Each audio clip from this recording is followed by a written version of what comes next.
This audio is used for the transcriber test at Go Transcript. Hi, this is Topher.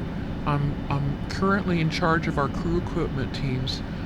Basically, everything the vehicle that you're touching, like the space suits, like common bags and everything, is going to be under my command. Any initial equipment you're bringing in, I'm the one who will be manifesting and taking care of and whatnot. Uh, just wanted to have some time to kind of talk. I think one of the main things I want to kick off with is the comm link.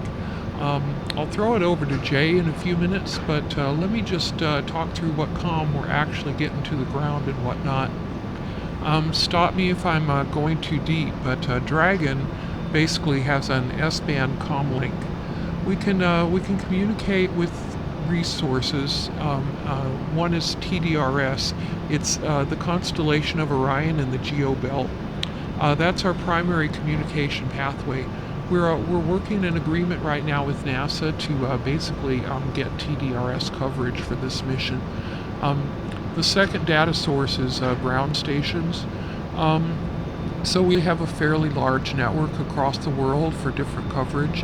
And so we have two different types. One type can just receive, and then another can do a two-way directional comm. All of them can receive. There's only a handful that do the two-way comm. So commanding or voice up, we've only got those two-way comm stations. The third method, which isn't as relevant for your mission, and of course is communication with the station. There's an S-band link for that. We can communicate at two different data rates. Tdrs is pretty far away, so we have to have a very high power because that's trans-orbital or to GEO and then all the way back. The data rate is actually pretty slow, so you get voice and telemetry from the vehicle and Tdrs.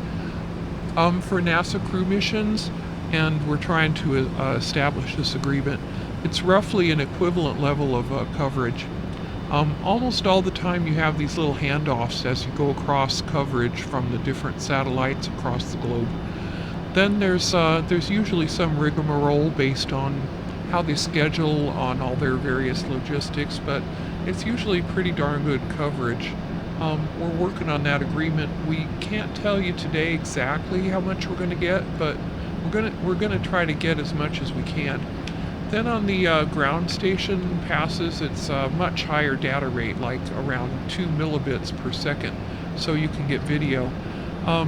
So as you know, the moon is 238,900 miles or 400 kilometers away, so we have to have good Wi-Fi coverage on that.